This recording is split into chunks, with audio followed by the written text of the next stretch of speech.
Hey guys, it's Debbie Potts, and I am going to do a podcast, and I'm putting this on YouTube so you can see the slides or the blogs, pictures. First, I want to start with a little website share. Element Tea. If you don't drink Element already, check this out. Element or Element Tea is what I put in my water all day long, especially at nighttime. It really helps me. But they have a great website. I just was looking at it about the science behind Element and the formulation. And I'm hoping to have Rob Wolf or Luis back on the show again, just to focus on electrolytes, because I see people at the gym every day carrying around these big old gallon jugs of water. And really, I think we need to pay attention if we're just going to the bathroom all the time and still feel dehydrated. So if you are drinking just plain water, you might want to look at doing filtered water and adding electrolytes as element. Now, here is the grapefruit salt, for example, 1,000 milligrams, 200 milligrams, or 1,000 milligrams sodium, 200 milligrams potassium, 60 grams of magnesium. Now, if you get the flavors, you have to remember what's in it is stevia leaf extract. I, for some reason, get headaches immediately from anything with stevia. So I choose the unsweetened, but there's citrus salt, watermelon salt. They're so good with sparkling water, orange salt, raspberry, mango chili, chocolate salt, and they have some other chocolate ones that are really good in hot water. Chocolate caramel, another good hot water one. And so check these out. Now, the variety pack you can get with the podcast code is low carb athlete. So when you order your preferred element, you can get a free variety pack of sticks of all the different ones if you use your code. So check out LMNT and look at their articles. I posted one the other day on my Facebook page, but does your body need more electrolytes?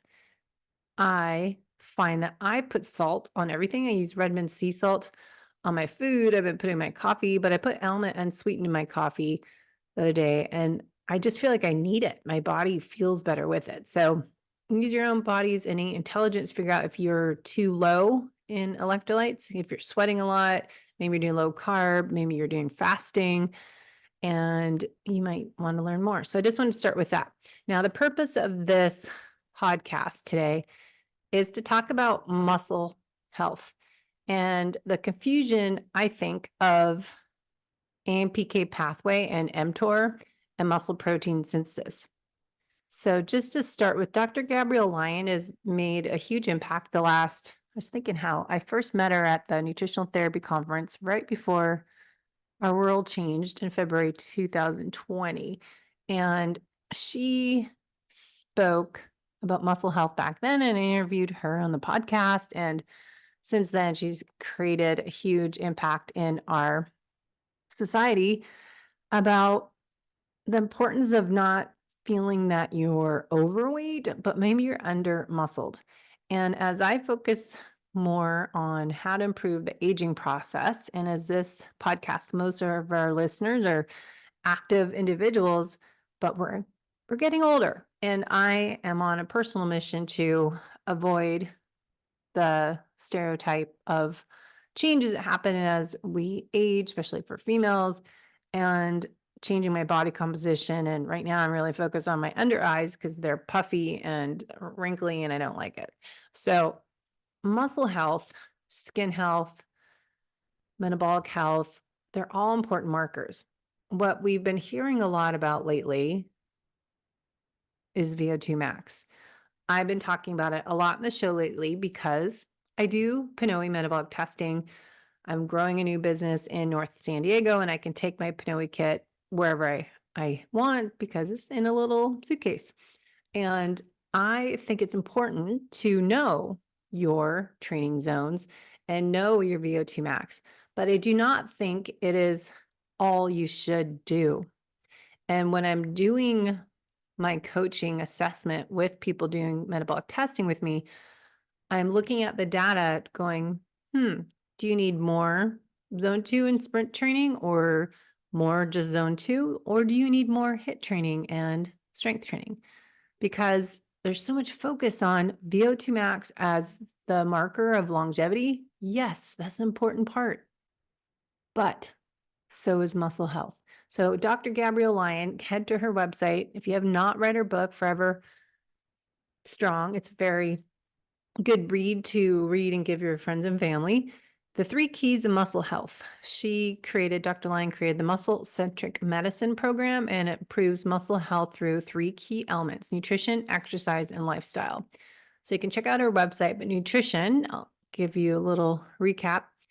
Proper nutrition via protein smart diet activates muscle protein synthesis. This is an important part. I keep telling my clients when I'm doing their food and exercise logs, I have them check in on Fridays to look at their weekly log and looking at what they're eating and when and how much protein. A lot of people don't eat enough protein.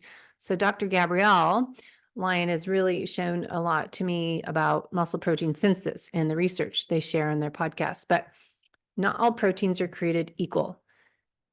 And this is an important part of the plant-based proteins versus animal protein that you need to kind of look at more of the profile of amino acids. So consider your preferences to ensure you consume the suitable types amounts of protein to give the body that you have, that the one body you have that you can take ownership of, the building blocks it needs for optimal muscle health. Now, the other part of muscle health is exercise.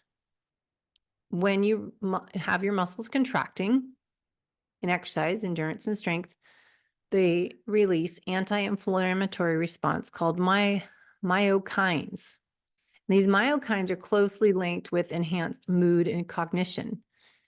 And as you go through a program as Dr. Gabrielle Lyon, or what I do with my clients, what Wild Health does, precision medicine based program they use, is looking at what type of exercise you should do, how often, how long, what intensity, what type, but also there's lifestyle. And we can't forget, if you have a bad sleep, it kind of ruins everything you're trying to do. And if you're stressed out, it kind of ruins everything you're trying to do. So we really need to work on more of a holistic approach, as I call the holistic method. The way I coach clients is not just looking at their exercise and nutrition, but let's look at your sleep data. Let's look at your Oura Ring score, for example, and look at your sleep hygiene routine and how you start the day. What was your deep sleep and REM sleep looking like? Heart rate variability, your resting heart rate. What changes do we see from your baseline? Because that's going to make a difference as well in your overall health and longevity. But what Dr. Gabrielle says in her website, lifestyle, emotional health is critical to your quality of life. Physical health triggers mental health, and mental health invokes emotional health, which is crucial in your positive physical transformation. So going into the reasons behind your current habits and creating new ones with meaning and purpose is fundamental to your success. And she talks a lot about that mindset in her book. A quote from Dr. Lyon, muscle is perhaps the most important organ system to combat our current health crisis, regain exceptional health, and maximize physical performance. Muscle health becomes more important as we age, yet it's often the most overlooked, even by modern day medical practices. Her muscle-centric medicine focus on this, the organ of longevity. Muscle is fast becoming the 6th vital sign. So you can read more on their website, drgabriellelyon.com. The silent epidemic, muscle loss. The current obesity epidemic is not just an epidemic of being over fat, but also being under muscled. Loss of muscle leads to rises in cortisol, insulin, stress hormones, and blood sugar levels. These issues can occur quietly without a lot of gains in weight, which is why it's vital to measure these markers of your internal health. So focusing on increasing muscle strength instead of the pathology of obesity, we treat disease and create a platform for sustainable vitality and dynamic wellness. So that's why I love her approach and really looking at anabolic resistance, as it says here. As we age, our bodies become more resistant to common anabolic stimuli such as dietary protein and exercise, blunting the process of muscle protein synthesis. To combat this anabolic resistance, your diet needs to become increasingly protein rich as you age and when you continue to pursue targeted resistant exercise. So with that, you can check out more information. They do have really good free resources here, the 30-gram recipes, shopping list, protein chart, and more information on her strength training program and 5-day programs on there. So let's go into muscle protein synthesis and the Goldilocks effect. We've heard about AMPK pathway and MTOR, and I wanted to dive into this as a rabbit hole for today's show is that mTOR is like cortisol.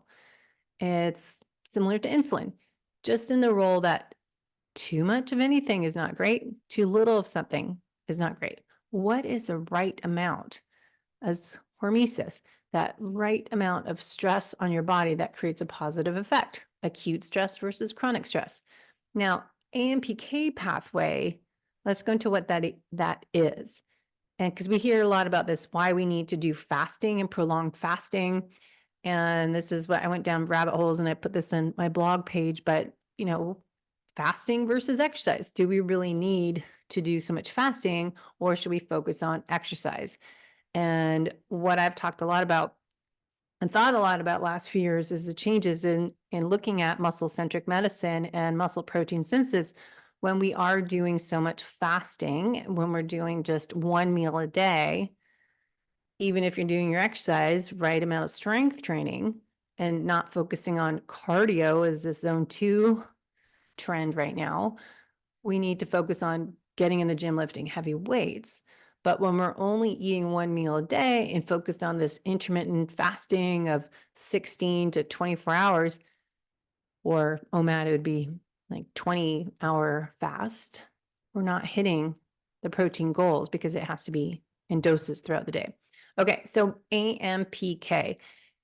It is a AMPK and mTOR.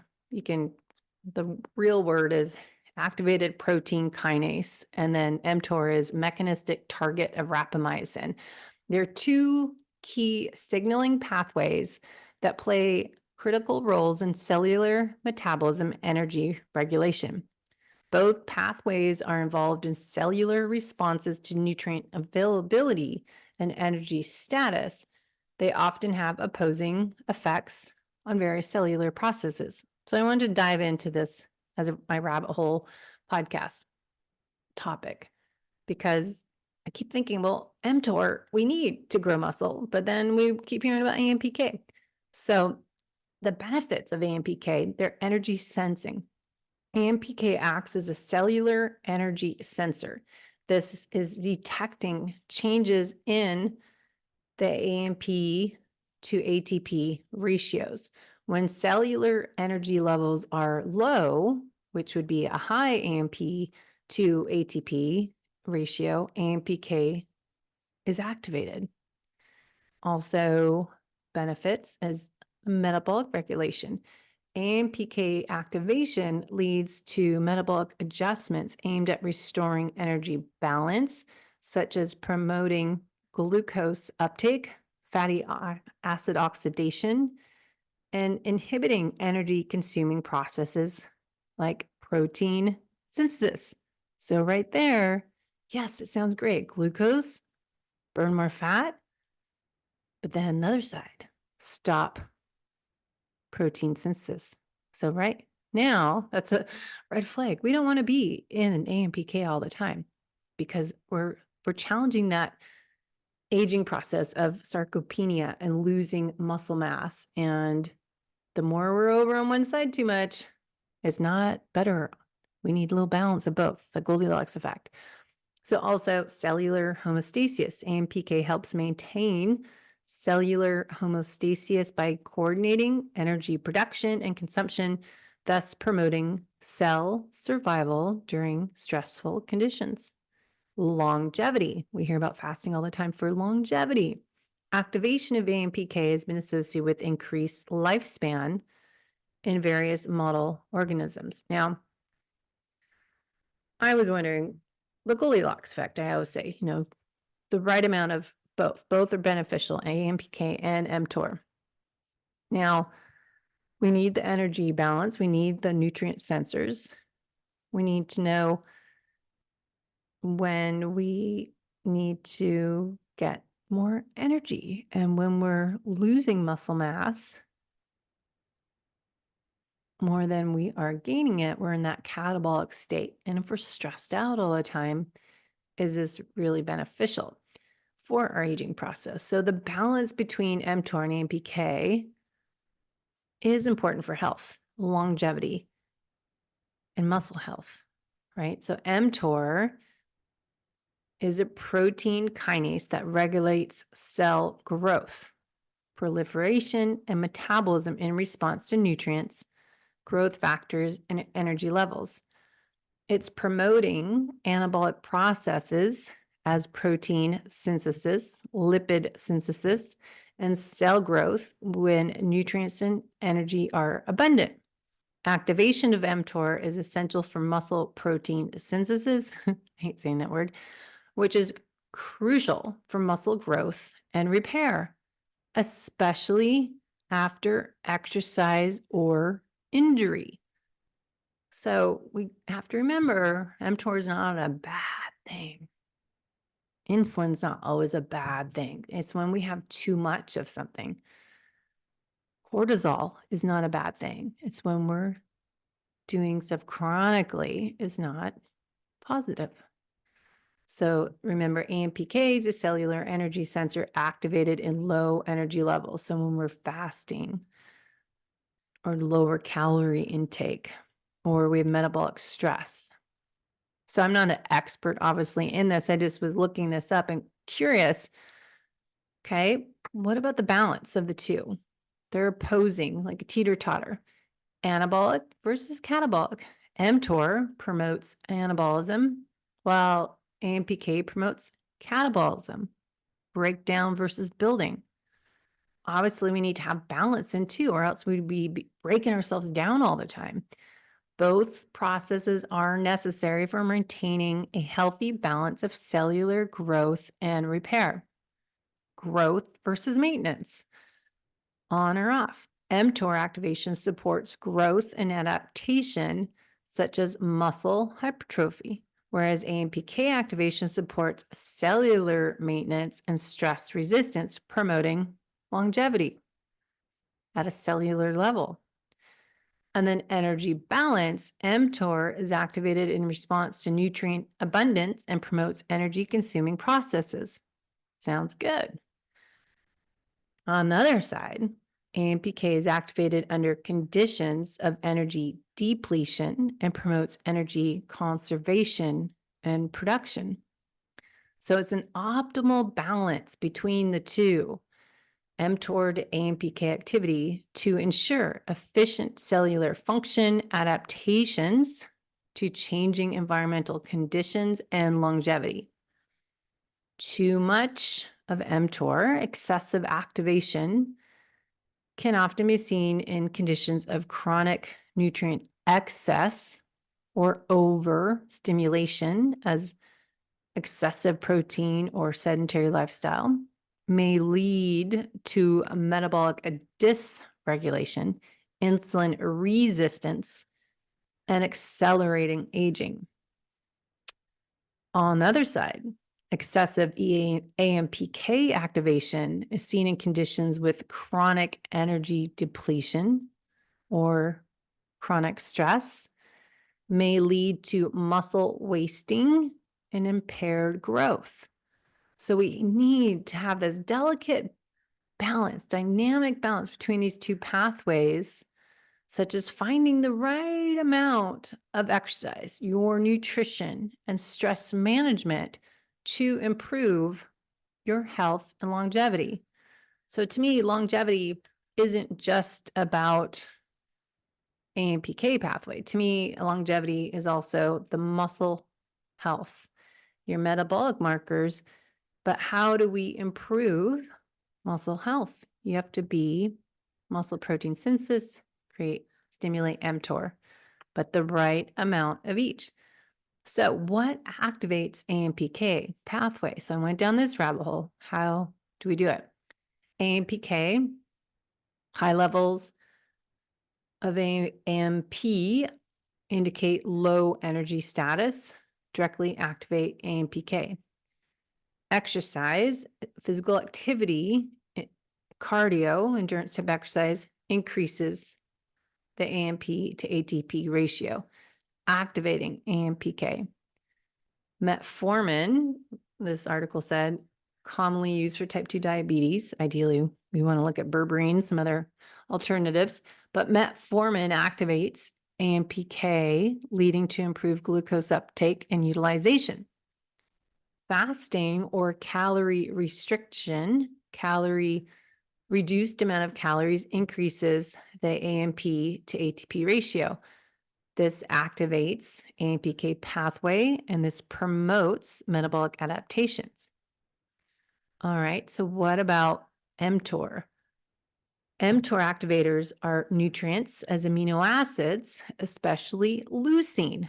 We've heard Dr. Lehman's 2.7, I think it is, to 3.0 grams of leucine you need within all the essential amino acids to stimulate muscle protein synthesis. So you need that 30, 50 grams of protein, more likely to have more animal base to get 30, 50 grams of protein with the right essential amino acid profile that includes leucine around 2.7, 3 grams to 2.7 around 3 to 3 grams. Okay, so growth factors as insulin-like growth factors activate mTOR. So there's insulin is not a bad thing. It's when it's activated too much.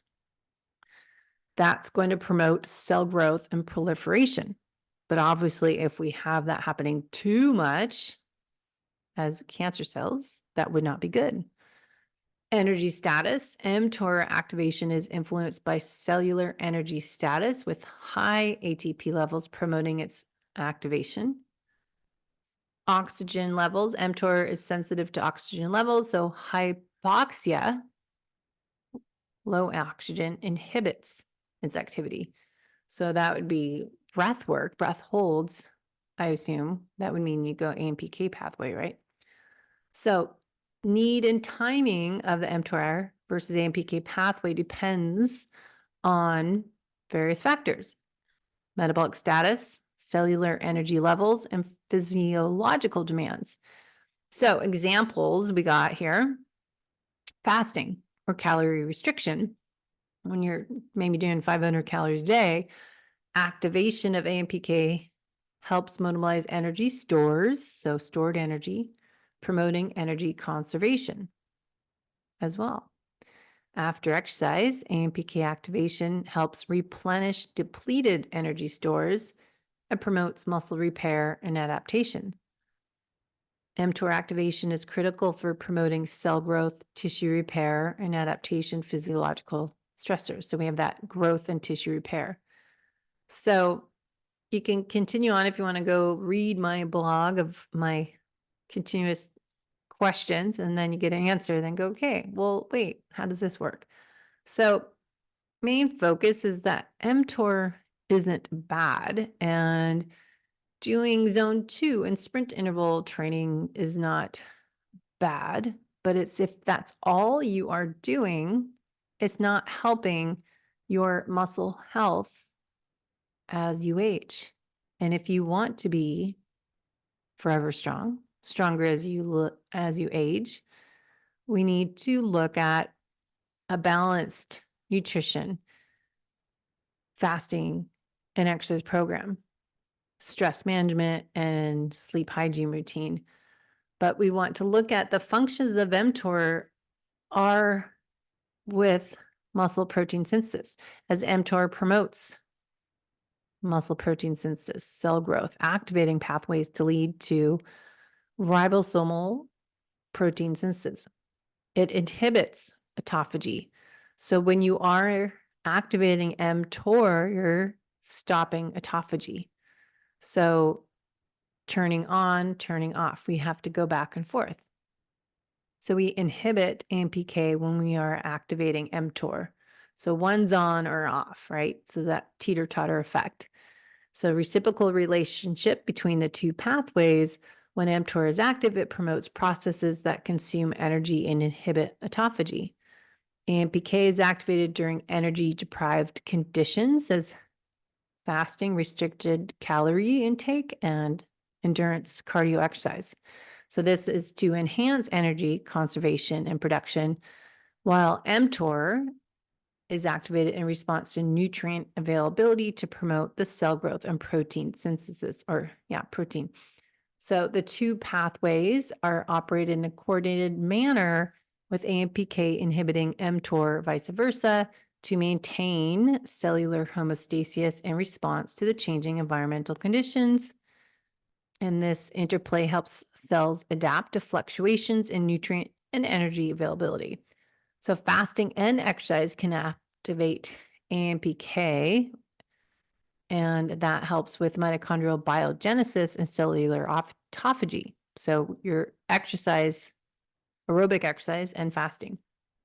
So flip side, I get down so many rabbit holes.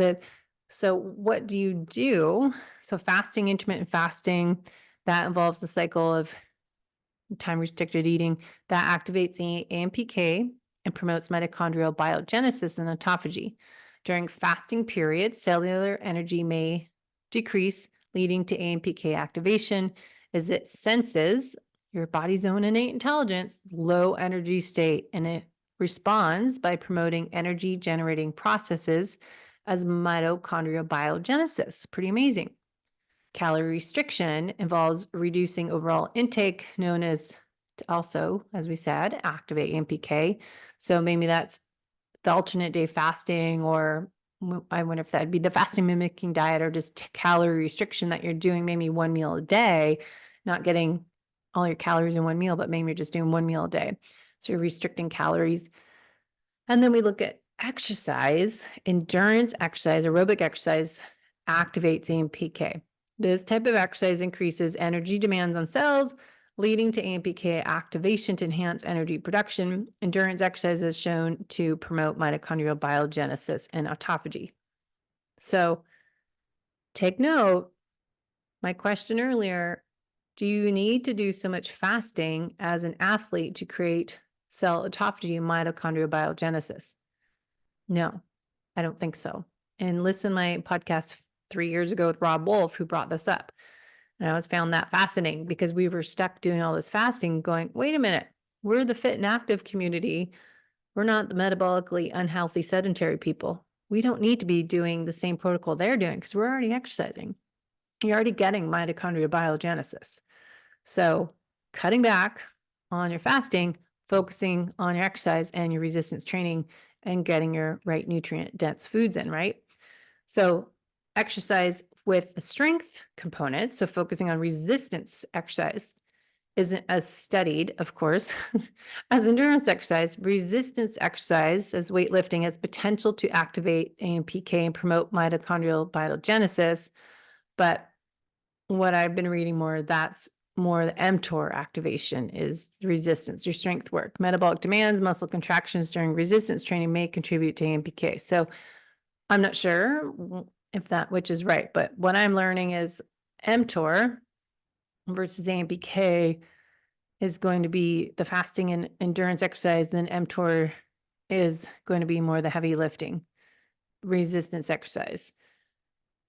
All right, so you can look at that. So what about genetics? Another rabbit hole. How are genetics? As I take Wild Health Fellowship Precision Medicine the next 6 months, I'm in this course and we go into genetics. So genetic variants you can look at.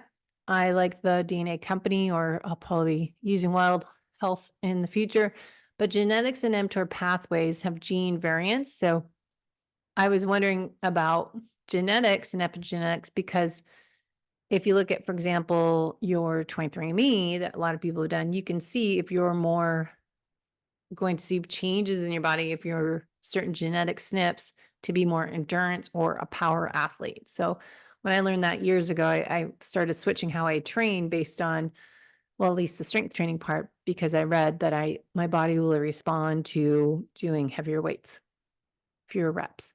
So genetics and AMPK and MTOR, you can look up that information if you want to dive in.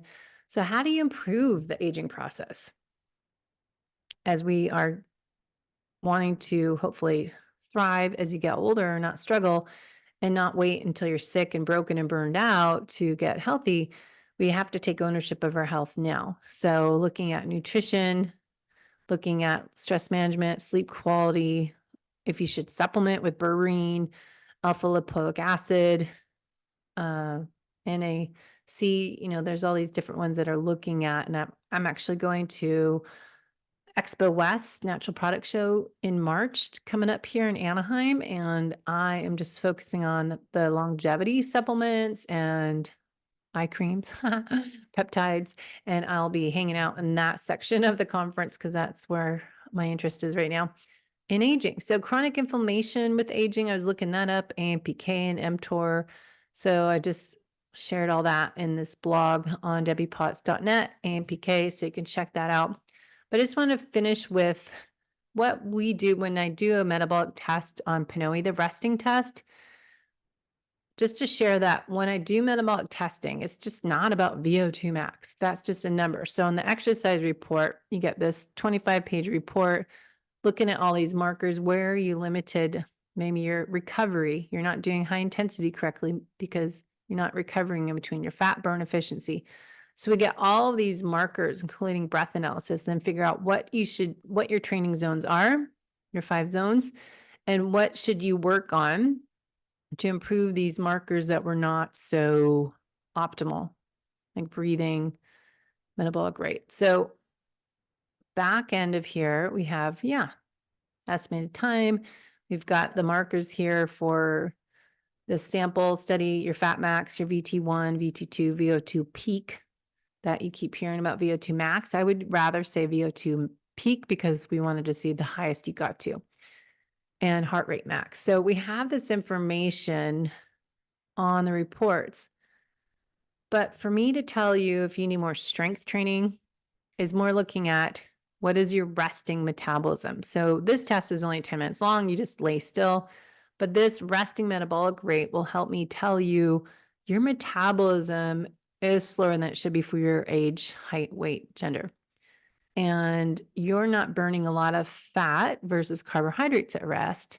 And heart fitness is your heart rate variability, and you have a lot of stress. You're not as resilient and robust. So maybe your breathing's good, and we can figure out your areas of opportunity based on this summary page here. So I want to be excellent. What's holding me back from being my best? So then I can go through with you. All right, here's your metabolism. Here's your metabolic disease risk. Are you burning carbohydrates, not fat? Are you looking at your A1C, your insulin, and your markers on metabolic health on your blood chemistry reports? And then we look at how you should improve your metabolism. And that's going to be not everything. I don't agree with oatmeal. I avoid wheat and grains with my clients, but looking at protein, how many calories do you need a day? Are you slower than normal? Let's get ballpark figure of what your RMR is and then what your goals are. And then we can figure out how many calories do you need at rest, and how do we make you burn more calories during the day is by lifting weights and eating protein and moving more throughout the day and having more that TDE, that thermic effect. Well, not TDD, thermic effect of food, how you're digesting, breaking down the food, but more movement, fidgeting, more things, more movement throughout the day, body movements make a difference in this number here. So check out that. There's the sample reports on my website. And then there's lots and lots of research online that we can go into. I'll read through these on how much protein can the body use in a single meal for muscle building. Daily protein distribution. I know Brad Schoenfeld's been on a lot of the podcasts. Dr. Rhonda Patrick's had him. And this other article on anabolic resistance, muscle protein synthesis with aging. So lots of articles to go into on how we get more anabolic resistant as we get older. And we have reduced muscle protein synthesis response to muscle protein response to protein intake is what is called anabolic resistance. So physical activity performed before protein intake increases use of one's protein-derived amino acids, postprandial muscle protein accretion, and I don't read all that, but really interesting articles to dive into. And that's why I am focused on improving the aging process, as Dr. Gabrielle is talking about, and everyone in the social media circles of longevity. But it's not just doing zone 2 cardio. We can look at these reports we get when I do your testing, but this isn't the only part, is to work on improving your VO2 max. I want to improve your body composition. I want you to get stronger and more powerful and faster, getting those fast twitch muscle fibers. So don't just get focused on only working on your VO2 max by doing zone 2 and sprint interval training. You need to spend more time in the gym, especially if you are a female. You don't need as much zone 2, and especially as you age, we need more strength, and we battle this losing muscle because we are more anabolic resistant. So hopefully that gives you some ideas today. Hopefully you enjoyed this topic, and let me know what your thoughts are. So I will talk to you soon, and we'll go into more rabbit holes on how we can improve the aging process.